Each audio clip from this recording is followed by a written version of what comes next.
For slightly over 9 months each year, like a broken puzzle, the many sections that create the Peace Candle in Easton Center Square lie in storage at the Public Works Service Garage alongside Bushkill Creek. But this year, in September 2004, the hurricane named Ivan caused severe flooding throughout the Lehigh Valley. In Easton, the Delaware and Lehigh rivers, along with smaller waterways, overflowed their banks, resulting in major damage. The banks of Bushkill Creek could not hold the rising waters. The 4 small candles that stand at the base of the large center candle floated haphazardly from their storage area, and muddy waters licked the orange and gold flames that would crown the display.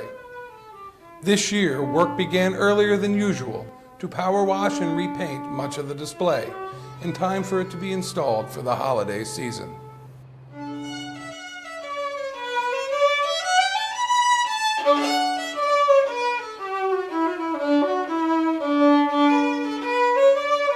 Easton, Pennsylvania, Northampton Street, Easton's main east-west artery.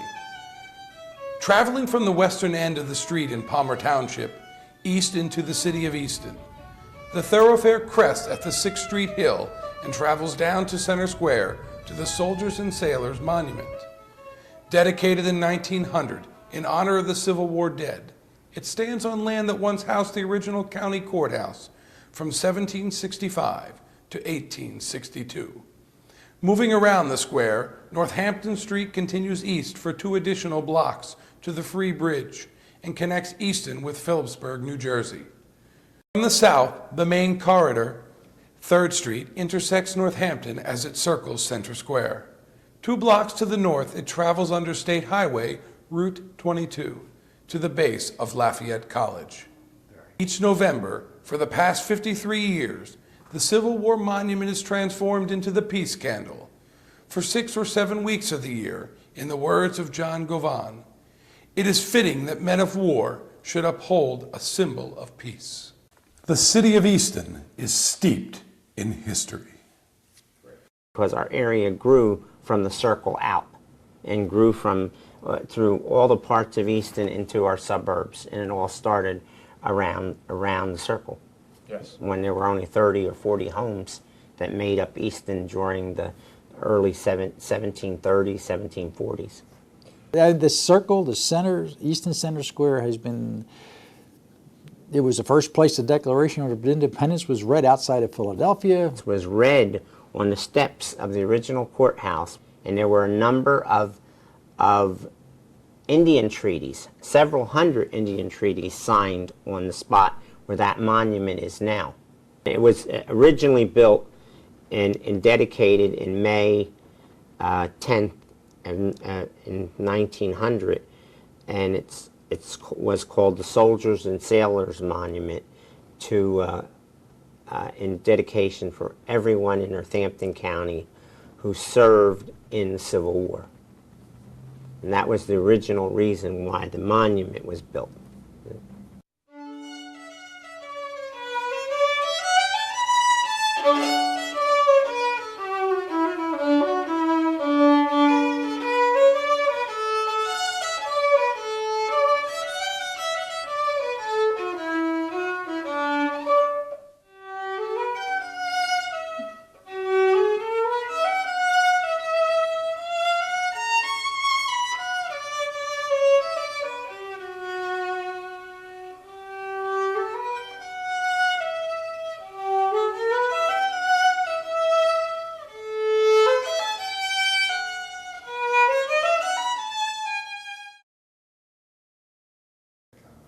The lighting ceremony for the original candle in Center Square occurred on December the 10th, 1951.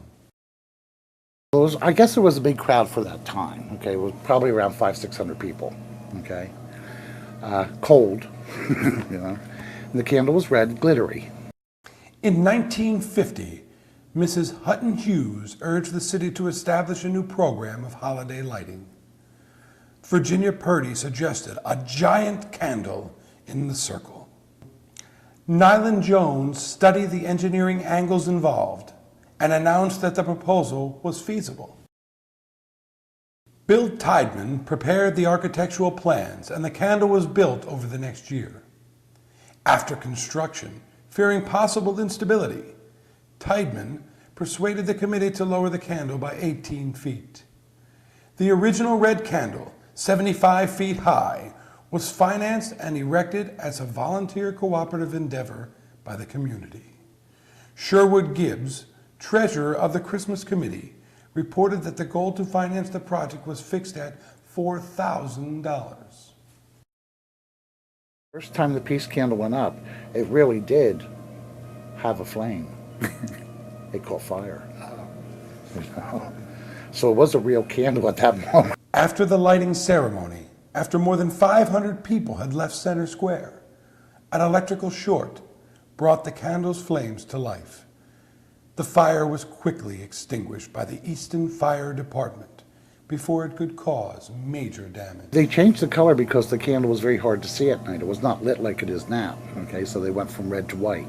Father's very proud to be one of those men who first built the original peace candle, but also he was building it in a sense to honor the people in World War II and those fighting in Korea. And most of the men that built it were in the same shoes. They'd come back from the service, they built the candle and did it as a labor of love to start with.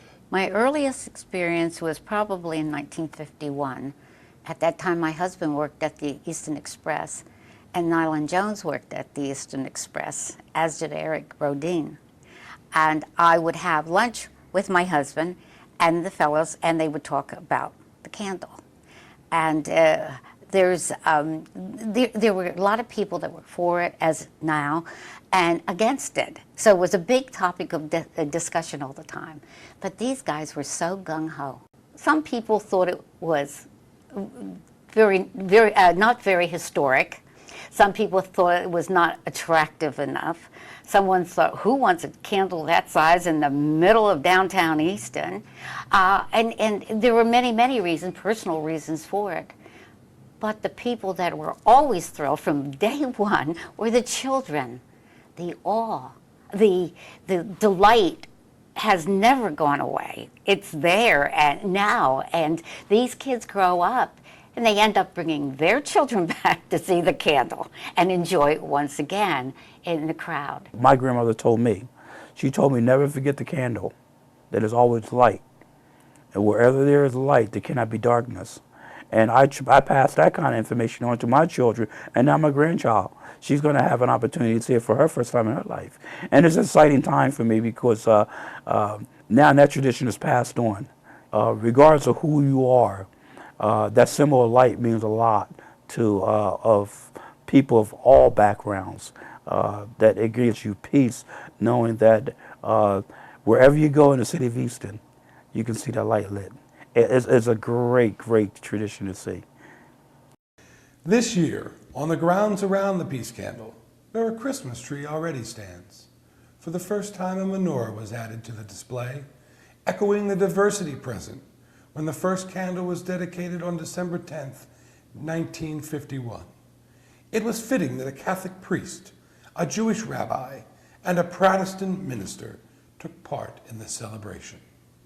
Said that the candle stands for three things: warmth and blessed togetherness in a cold world, light to brighten the darkness and ignorance of the world, and cheerfulness for an unhappy, sick world. Those are the words of Rabbi Thurman. Was not meant to be an exclusive for anyone, not an exclusive for Christians, it's not an exclusive for Americans, it's worldwide. Year 2000, for the lighting of the peace candle, Easton is Home published a coloring book that was given to the children attending the ceremony. Some of the drawings to color were religious symbols. There were paper dolls with costumes to color, and dressed the dolls for the celebration of Hanukkah, the Feast of St. Lucia, representing Scandinavia, Three Kings Day for Latin America, Kwanzaa, the Diwali festival of the Hindus, and of course, the Christian celebration of Christmas.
Sometime during 1968, fire destroyed the original candle.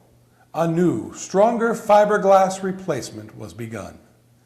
The cost of the second candle had increased to $12,000. Again, the money was raised by the holiday committee through donations from individuals and businesses. But even the fiberglass candle had problems. Fiberglass one kept shifting on us with high winds because it didn't have the rigidity that you needed to, and almost daily we would have to go up there and see, what was going on. A little adjustment here, a little adjustment there, and it was a great experience sometimes. Thing that's been with me my whole life, except for a couple of years where it couldn't be put up. And those years, a lot of people were very, very upset. We stored down at the water plant on 611, just north of the city here.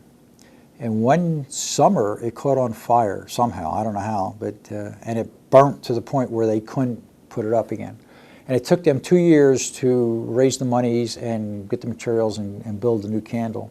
Because they said, well, if the city doesn't have the money or if they can't do it by themselves, then let's get together and make sure it doesn't happen again.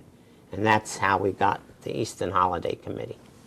When Sal Panto was the mayor, he went out on a fundraising effort and got some in-kind service as well as cash donations, and we raised enough money to have the present candle raised or built. I really need your help.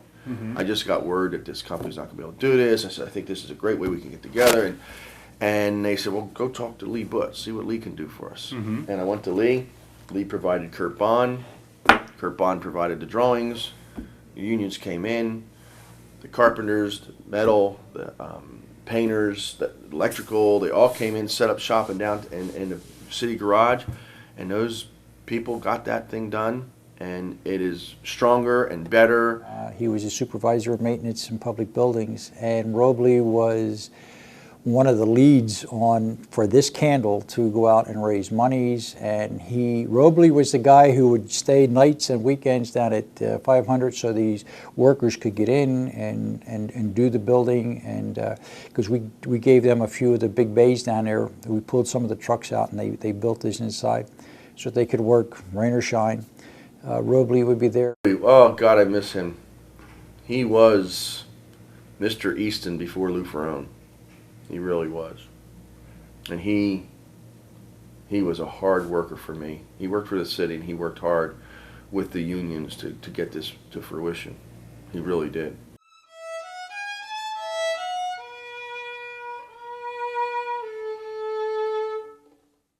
It's built just like a house. It's the inside has got steel, aluminum, 2x4 type trusses and frame on it. The outside wood is the same type of wood that you see over a highway sign, the big green, blue signs that tell you that this is the exit for whatever. It's that laminated marine plywood type of thing. and that's the skin of this candle.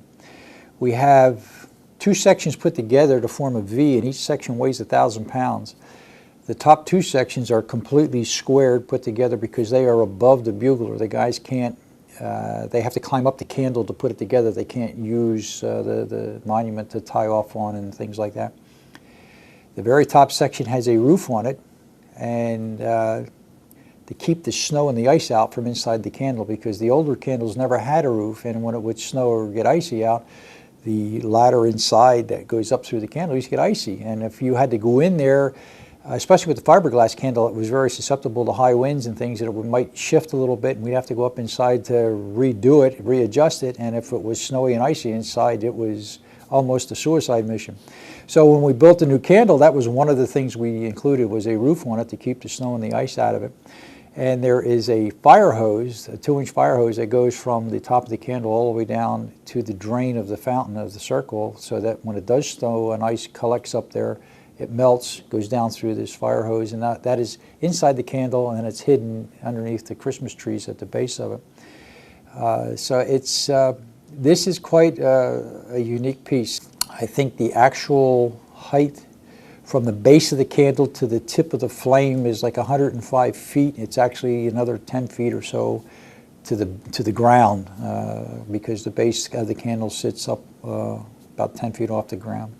The Holiday Committee requested that the Guinness Book of World Records acknowledge it as the largest candle in the world.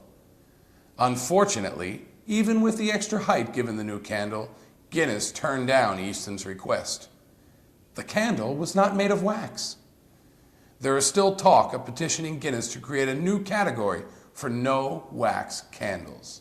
It's going to be lasting us for, hopefully, for a long, long time.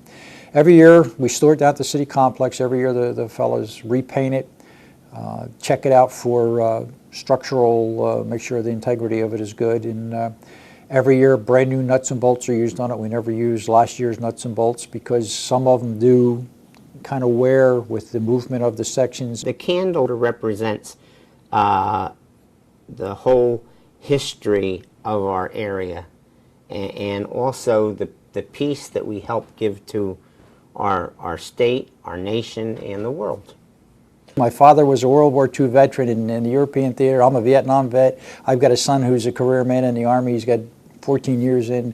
It's truly a peace candle. It means a lot to us. In January 1991, as the Gulf War began, the Easton Express asked the citizens of Easton to vote on leaving the peace candle lit until the end of hostilities in Iraq. An overwhelming majority of readers voted to keep the peace candle in center square. The yellow ribbon became very synonymous with Gulf War. Mm-hmm. And once we decided to leave it up, it became obvious that people were going down there, and I had to call the union up and say, look, we need something to display all these ribbons. And people then had a place to put them, and it was basically chicken wire with a 2x4 frame. I think we did that after we took the trees out, and then we put this in, we left the candle up. That they can pin anything, pictures, ribbons, whatever they wanted. And that's really, it was sort of a groundswell. Again, it came from the bottom up. During the Second World War, they put up this chicken wire thing around the circle, and to help the cause, you would throw your aluminum cans in there for recycling, and they would come in and they would pull them out and melt them down and make bullets or whatever they had to make out of them. But this was a big collection point during Second World War for recycling aluminum, all kinds of metals for the effort, the war effort. And this is where Robley probably got the idea.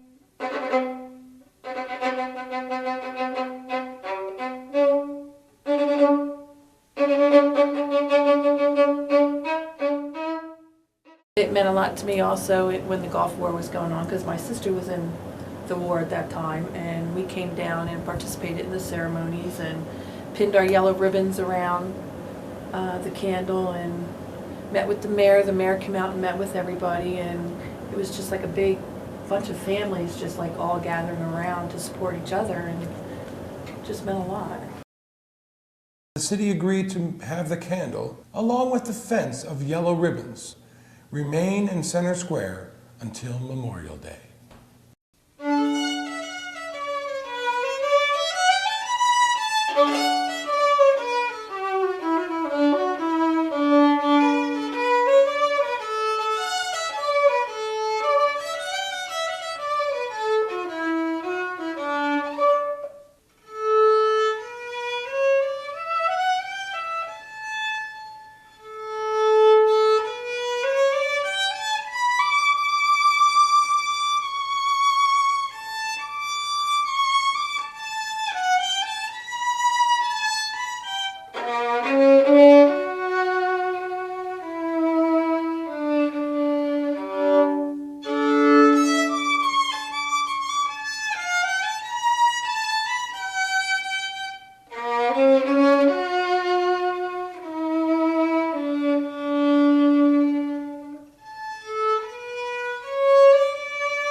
You have some veterans that say, why are you covering a soldier and sailor's monument with a candle? 1 month of the year, which is a time for all religions to celebrate peace. And it does bring a lot of people together. People that are good friends now that really didn't know each other when they started. Over at the top of the hill at 6th and Northampton Street. It just seems as though something just touches my heart when I see the glow. Well, the peace candle is simple, and we are simple. And it's that simplicity that is so complex an idea to understand. So we can celebrate our complexity through our simplicity with the peace candle. Well, I've heard people say it's ugly and it's ridiculous. People just, they think it's ridiculous. Some of my very, very best friends don't like the candle. They will be driving down to see the candle. They will come into town because everybody makes sure they get here every year to see it, even if it's only to complain about it. I think that, in my opinion, for my business, I'd be all willing to support it. Absolutely. It's a focal point. It pops up right in the center of the city, and a place for people to come. It's in the center. They can shop in the shadow of the candle. I think it's a great scenic backdrop for that kind of activity. I happen to like the candle. It's been here since I was growing up. It's been a part of the downtown activity, and I think that's great for Easton. We have a great tradition here in Easton. It's about our pride. We love our city. And as Eastonians, we will do anything to promote it in a positive manner. You spend your whole life growing up in the area, and you see that candle every year, and until you meet with the guys who are putting that thing up every year and you begin to understand the complexity of what goes into that candle. A few years ago, I was honored with the Gretchen Renshaw Award. Gretchen Renshaw Award is for an outstanding volunteer of the community. She was good at everything that she did, totally dedicated, and no stone was unturned. When something was needed, she went after it and she got it. But she was the standard. She was a phenomenal young lady. She was, I first met her when I worked as a student intern during college with the Redevelopment Authority. She was the executive director of Redevelopment Authority, and then she became Phil Mittman's executive secretary when he was mayor from 80 to 84, and ultimately became his administrative assistant the last few years of his term. And I kept her on. I've known her. I've worked with her on projects like Community Spirit Day, the Halloween Parade. As a member of the JCs, we promoted most of the community projects in downtown to community events like Community Spirit Day, bike races in downtown, Christmas shopping tour, and we always worked with her. She was the liaison in City Hall. Gretchen became involved when they decided to make one of the first ornaments, which was a flat ornament, okay? And she came down to us and talked to Larry. You know? If you knew her, you fell in love with her. Okay, I think she was one of the nicest and I think a very kind person. Okay, nice, kind, vibrant. And here's a woman who was not born in Easton. I think she came from Pittsburgh. Pittsburgh, yeah, nice. But she was an Eastonian all the way down the line. I mean, she really took great pride in the city. I think she's just a lovely person, and her heart was here with us, with everybody in this community. I mean, she truly was a part of here. Oh yeah, you would have thought that she was born and raised in Easton. I mean, because this is what this is all about, volunteerism, you know? And that's what Gretchen was. Gretchen was a tremendous volunteer. I'm sure she did not get paid for as many hours as she worked on these things. She had a lot of friends, and they all felt inspired by her.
I think Easton's on the move forward the last few years with some of the new business people coming in.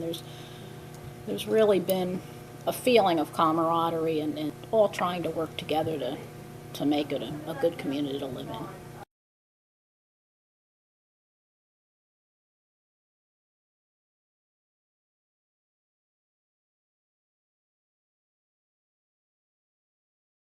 When they do light the peace candle, we are always open on Friday night. So it's become a tradition. People expect us to be here. It's part of what the circle is around the holidays, I believe. I think we're reminded of war every day, even if we don't see the monument here on the circle. But it doesn't hurt to see some peace once in a while, that there is hope for peace.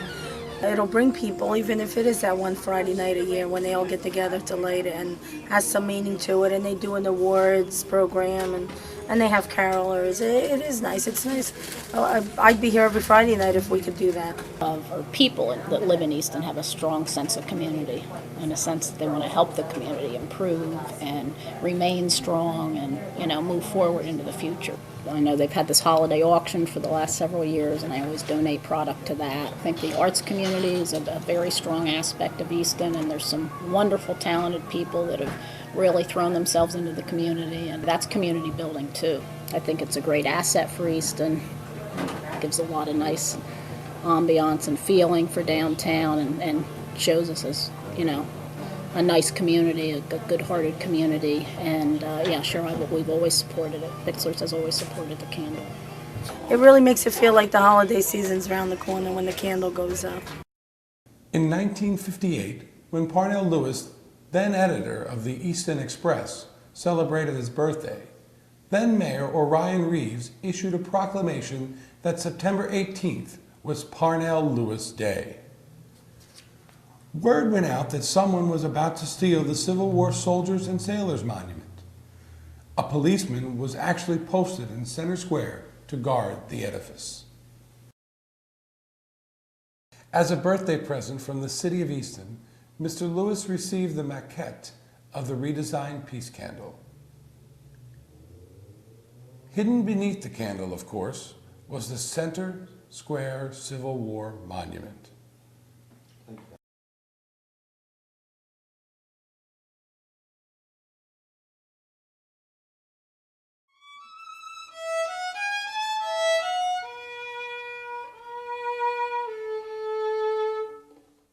One of the most unusual collectible is the whiskey decanter replicating the peace candle. It was created in 1979 by Mitchter Distillery of Schallerstown, Pennsylvania, no longer in business. When introduced, it was always intended to be a limited edition, but the mold was broken after less than the anticipated number had been produced. Today, it is one of the rarer peace candle collectibles.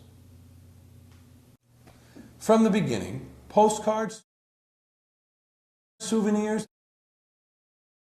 and painted images of the peace candle became highly collectible.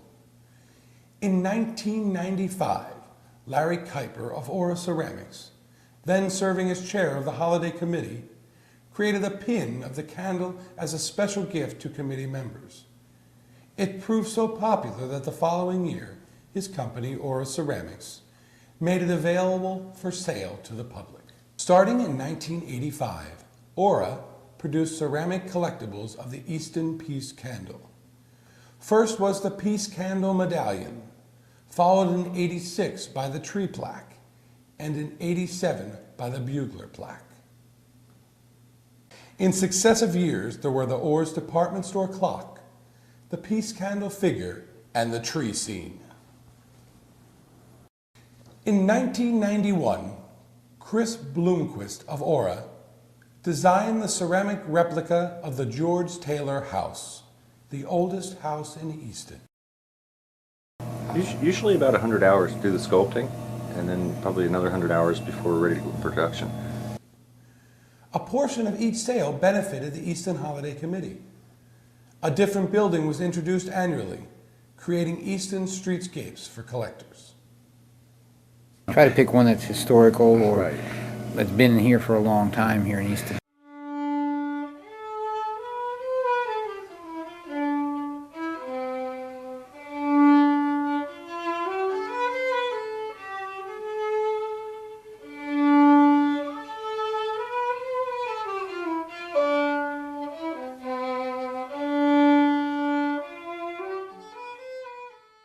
The 2004 introduction is King's Cleaners on Ferry Street. Built in 1848, it has served as a cleaner since 1868.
we are fundraising for money for the ornaments and for the maintenance of the peace candle to benefit the entire town.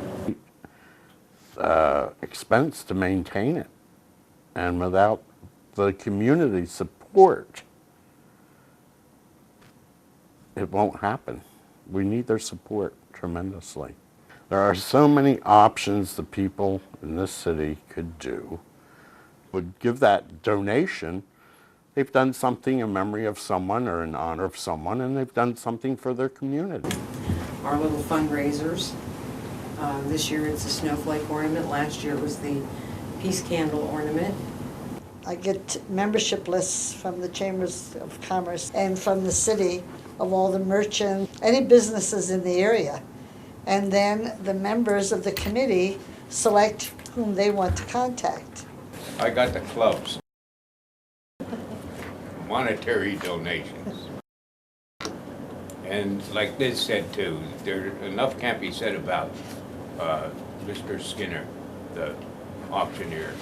He puts a lot of time in, he does it for nothing.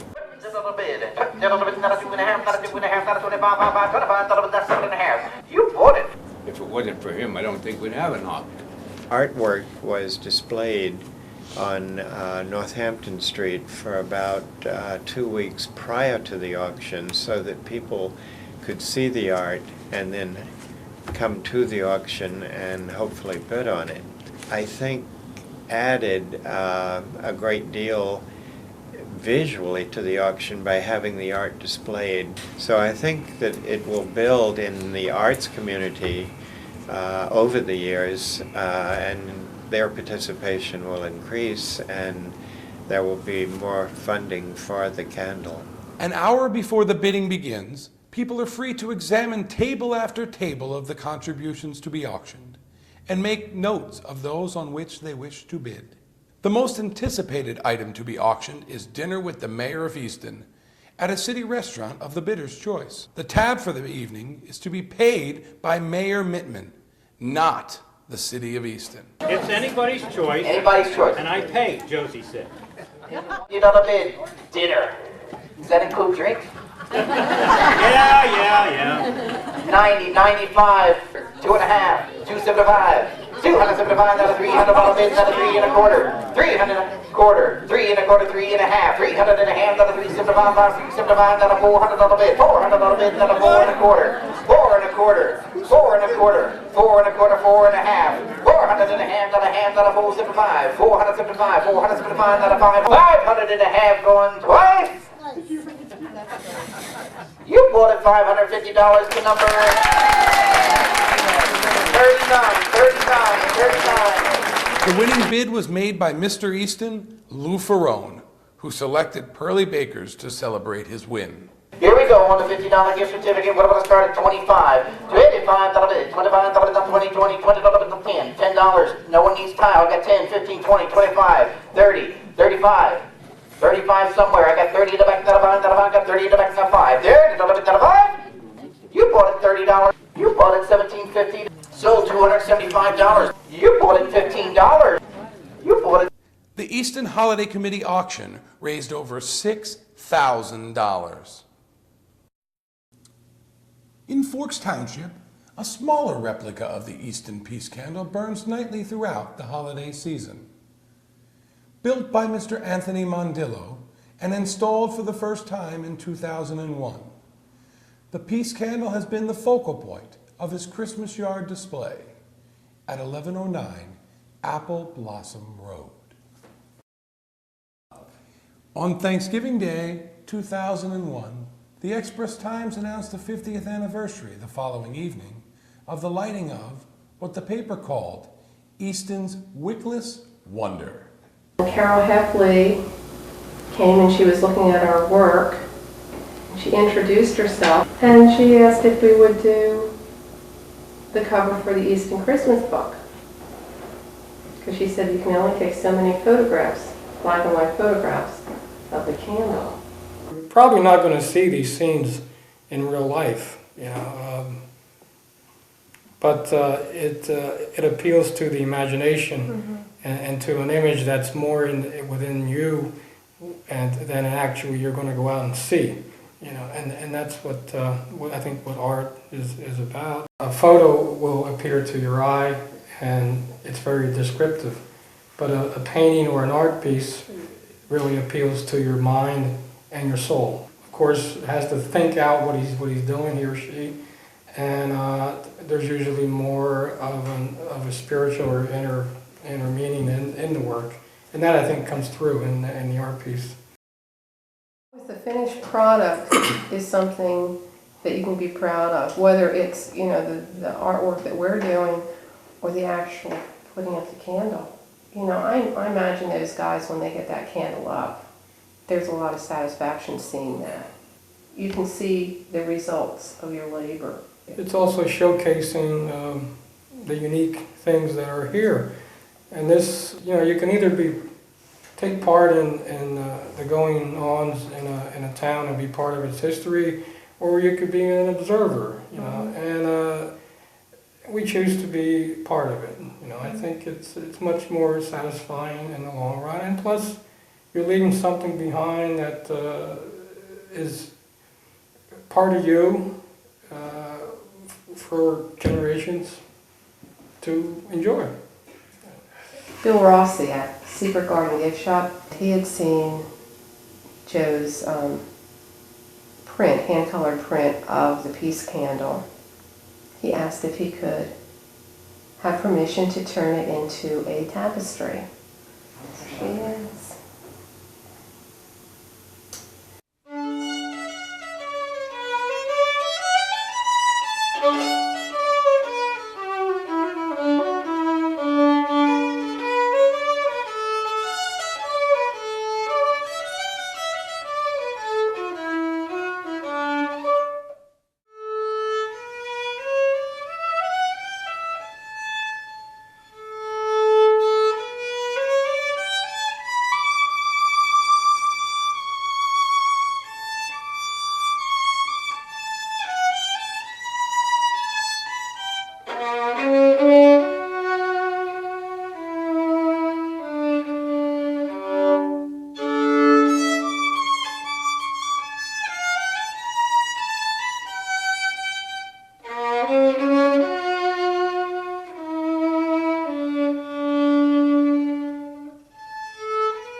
And I find that with all projects that you do, I've done outdoor events. You can plan all you want, and you can have the best entertainment or program going on.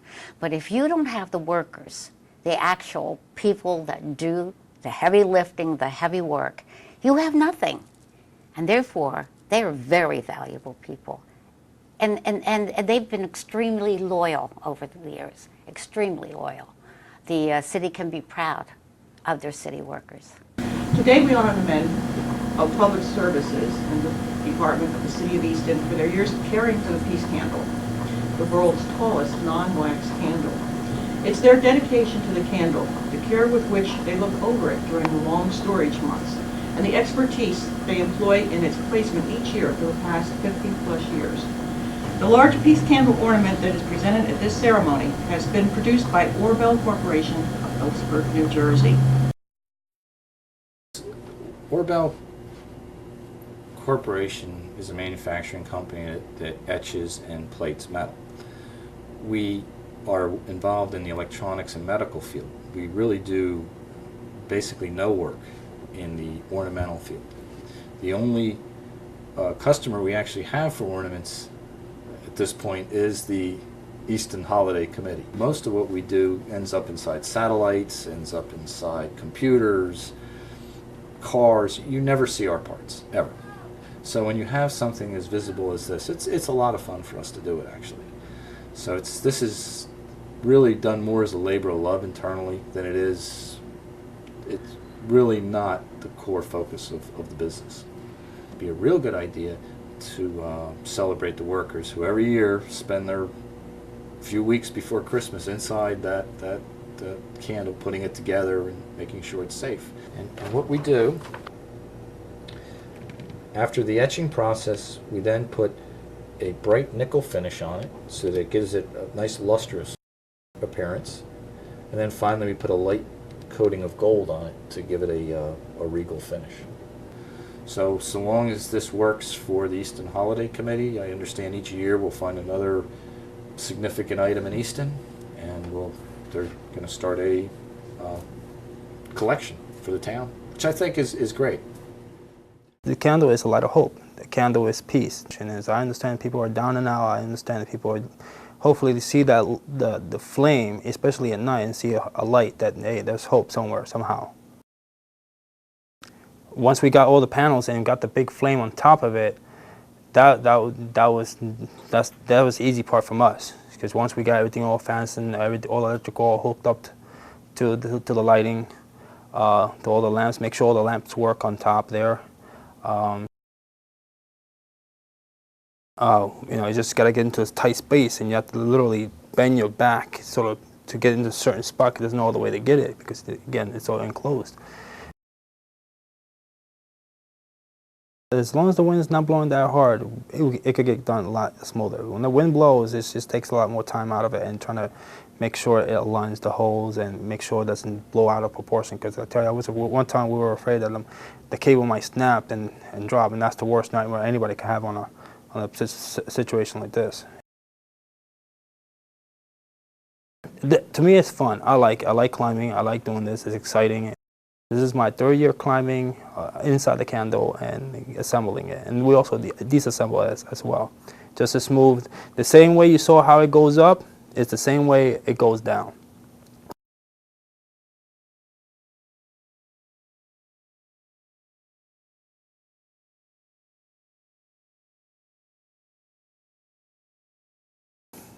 Placing the puzzle together in a perfect setting that it could be read through all generation. It's a community-oriented type thing, and as long as the community supports it, it'll keep burning.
November 26, 2004, the Friday after Thanksgiving, Center Square comes alive, waiting for the peace candle to come to life. People gather in anticipation. The entertainment begins at 5 p.m. with music by the Easton Municipal Band.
At 6 p.m., the Easton Municipal Arts Chorus fills the bandshell to entertain the holiday crowd.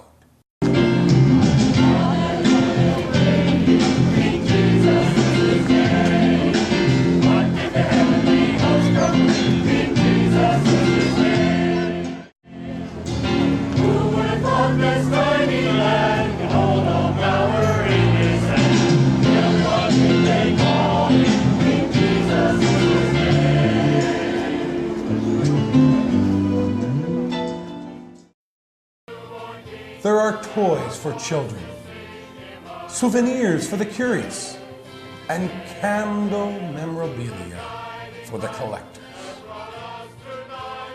While the Center Square candle embodies peace, there are those who continue to remind the public that a war continues to rage.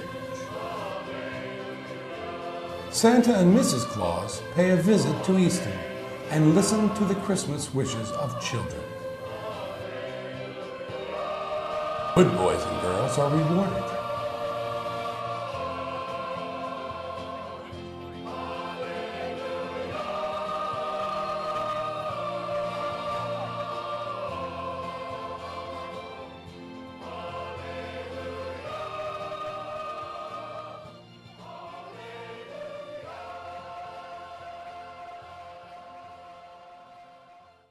Okay, right now I would like to have anybody in the audience that works for public service.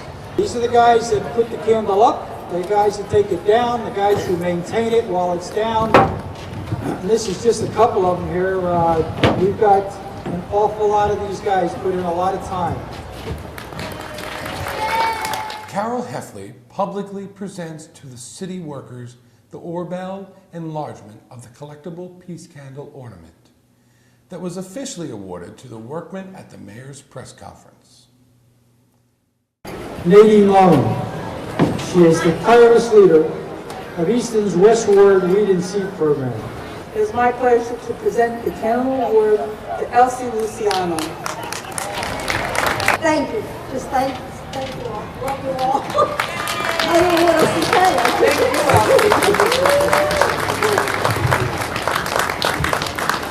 The annual Gretchen Renschel Award is given by the Easton Holiday Committee to a person from the community who exemplifies the spirit of Gretchen Renschel. I had the pleasure of knowing Gretchen. She was, when I was in office the first time, 24 years ago, Gretchen was the executive assistant to the mayor, the first woman to hold a position as an executive level in the Easton city government. So I'm particularly pleased to celebrate her life. Tonight, we are pleased to have Joe and Pamela LaDuca. Joe came here. There you go. They have been given selflessly of their energy, their time, their love, and their spirit to Easton. And we recognize them tonight for their many countless donations of their talents. They are gifted artists, and Amelie LaDuca as the 2004 recipients of the Gretchen Renschel Award.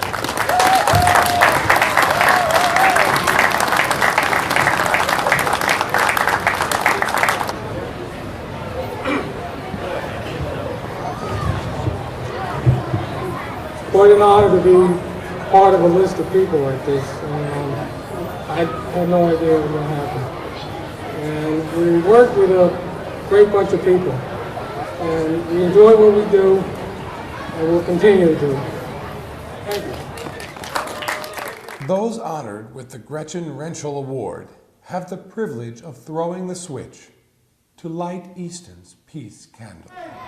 9, 8, 7, 6, 5, 4, 3, 2, 1.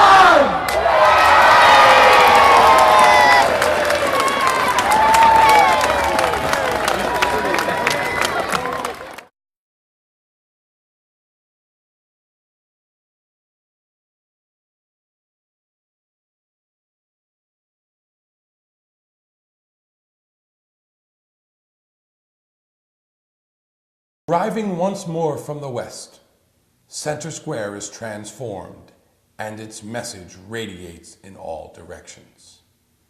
The Easton Peace Candle stands as a beacon that lights the darkness and is visible from almost every area surrounding our city on the Delaware, inspiring reconciliation, harmony, and accord. To the hills of Phillipsburg, to Lafayette College and College Hill, to the hills of Southside Easton, our message of peace is conveyed beyond the city, beyond the country, to the citizens of the world.